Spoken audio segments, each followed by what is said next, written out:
It's time to say goodbye to our 2022 Ford Maverick. Final thoughts and a last 3,000-mile journey right now on Driving Sports TV.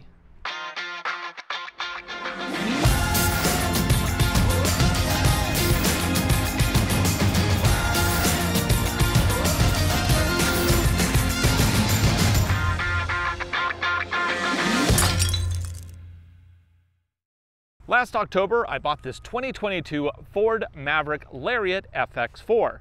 Now, I simply got lucky. I called up my local dealer. I said, hey, you got any available? And they said, yeah, we have a Lariat en route for our showroom floor. I offered to buy it. Next thing you know, I'm owning a 2022 Ford Maverick. And at the time that I got this, I had never even sat in a Ford Maverick before. But the fact is, I really love this truck. But it's time for something else. We have different needs now, and I had the opportunity to buy a that is also pretty hard to get. So we'll have a separate video about that once I take delivery.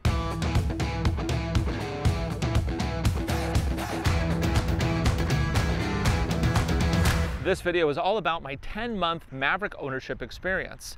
And along the way, I've taken it on many journeys, up mountains, into deserts. In fact, I recently took it on a 3,000-mile road trip across the West Coast. I went from Seattle to Flagstaff to San Diego and back over a span of 5 days. Because nothing lets you get to know a vehicle like a drive up and down the entirety of the West Coast.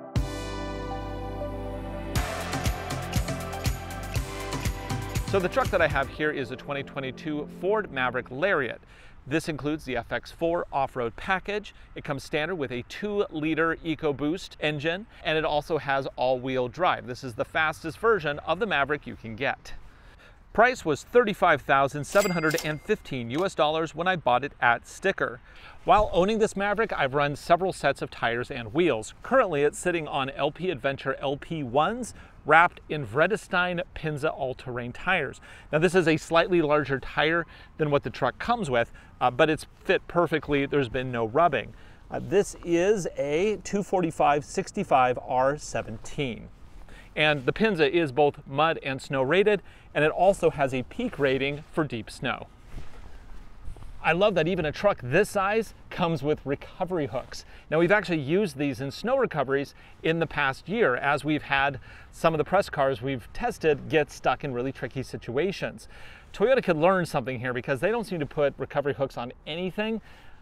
Ford here has shown that they're really useful.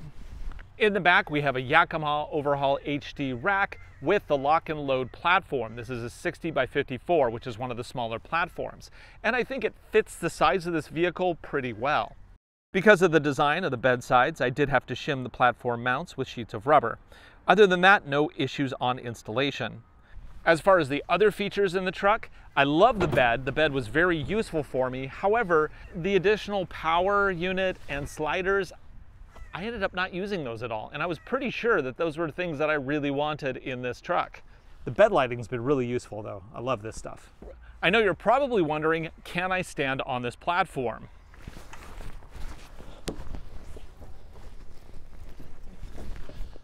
Of course I can. That's why I got it. Great view up here. Mounted on top are a set of recovery tracks and a water can. I did want to mount those on the sides, but unfortunately the sidebars are unobtainium. I have to wait till the fall for them to get delivered. So right now, they're mounted on top. This is the exact configuration that I did take on my West Coast drive. And yeah, the slightly oversized all-terrain tires and the roof rack did affect economy. In my original review of this truck, when it was completely stock and in near perfect driving conditions, I averaged 32.6 miles to the gallon at a constant rate of 60 miles per hour. Redoing the same test with the rack and tires, I didn't really see any significant decreases in economy. That said, on a real West Coast road trip, speeds are closer to 80 miles an hour, there are numerous mountain passes, off-road adventures, and of course, full throttle passing moments. That resulted in an average of 23.19 miles to the gallon for the entirety of the 3,000-mile trip. Do note that calculations are adjusted by 1.04 to compensate for the larger tire diameter. The last time I did a trip like that, it was in my 2021 Toyota 4Runner. On that trip, I averaged 18 miles to the gallon. With all that information out of the way, now we're going to get into what are the good and bad parts of this Ford Maverick. First, let's talk about all the good stuff. Number one, the seats. I don't think I've driven a car recently that's had seats as comfortable as this Maverick. In fact, on my 3,000-mile drive, didn't have an issue once. Also, when I told my wife I was going to trade this one in, she said she really hoped that the next vehicle had seats that were as comfortable. And she is way pickier than I am. Then there's the adaptive cruise control with lane centering. It is excellent. At the times that it did shut down, driving into the sunset or low contrast lane markers, it simply turned off the lane detection, notified me, and then turned it back on when it regained tracking. I absolutely loved this feature on the 10-hour drive days. The next thing I love about this truck, the headlights. These LEDs are super bright, and the auto dim feature actually works really well. I also have to talk about auto start. It's really good on this truck. You see, most compact vehicles rely on a mobile application for auto start, which if you're in the middle of nowhere and you have no cell service, or you just don't want to get your mobile device out and fumble with passwords and logins, you know, it's just not a great ownership experience. However, this Lariat has it on the key fob and it works great every single time. Overall, it's been a very positive ownership experience for me, but no complete review would be complete without talking about its faults. And yes, the Maverick does have a few. I did experience an official recall on this truck. Turns out that when you have a spray-in bed liner, when they were manufacturing it, they accidentally punctured the fuel tank with screws. I'm not sure how or why that happened, but they notified me, they got the fuel tank in, I was without a truck for about a week, they got it fixed, and they got it back to me, and it was all taken care of under warranty. It's been said before, and I can verify, yes, the build quality could be better. Simply, there are a few issues that have kind of popped up. We have a little paint flaking here off the front bumper.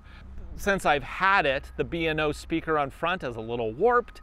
On the side of the bed, some of the plastic is warping a little bit. Just little items that are kind of annoying but don't actually affect the driving ability of the vehicle.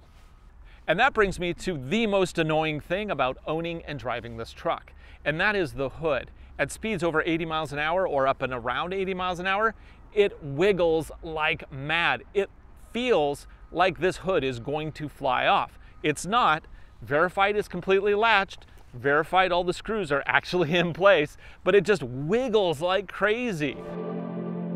And something that I don't quite get, but a lot of manufacturers do, is that this top trim Lariat does have a wireless charger in the vehicle for mobile devices. However, it does not have wireless CarPlay. I've used the wireless charger maybe once or twice.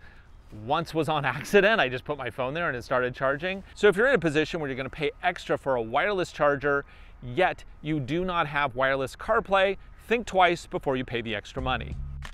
And finally, this really isn't a complaint, it's more just recognizing a fact.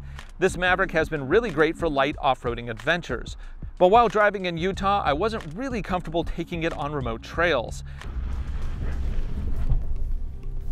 That is not okay. It has good ground clearance, and when equipped with proper all-terrain tires, the off-road capabilities are great when compared to other crossovers. But I didn't really have the same amount of confidence that I would have with, say, a 4Runner or any of the off-road ready four-wheel drive trucks or SUVs I've tested recently. And that really limited my sense of adventure.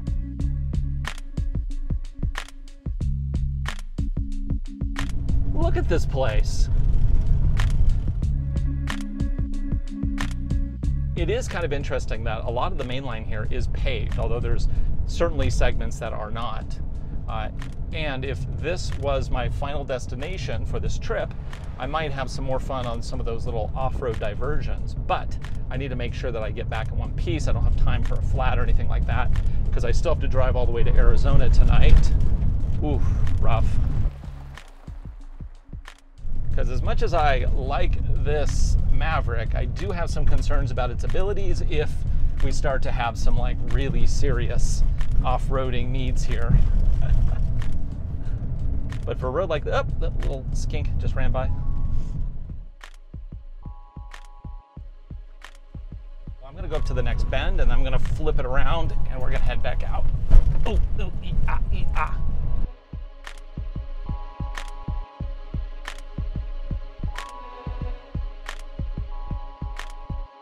Of course, being all-wheel drive and a unibody truck, the Maverick did excellent on pavement. It was nearly as good as the Subaru Outback Onyx XT that I used to do a similar drive in 2020 when it came to doing the normal stuff. So if you're looking at a Maverick, I can't recommend it highly enough if it fits your intended use. It's comfortable, reasonably economical considering the amount of power it produces, the truck bed is incredibly handy to have when you need it, and it can handle most trail roads with ease. If you are looking for something a little more futuristic, Ford did register recently the Maverick Lightning name, which means yes, an all-electric version of the Maverick is probably on the horizon. Also just around the corner, there are rumors of a Maverick hybrid with all-wheel drive. That has been missing so far in this lineup. But for now, I am going to move on to the next thing. You see, I've already arranged to sell this back to the dealership, and I have something else lined up just around the corner. It's currently on a truck, and I'm just waiting for delivery. For Driving Sports TV, I'm Ryan Douthit. Thanks for watching. Be sure to like, subscribe, share our videos. We make them for you, and I hope you enjoy them.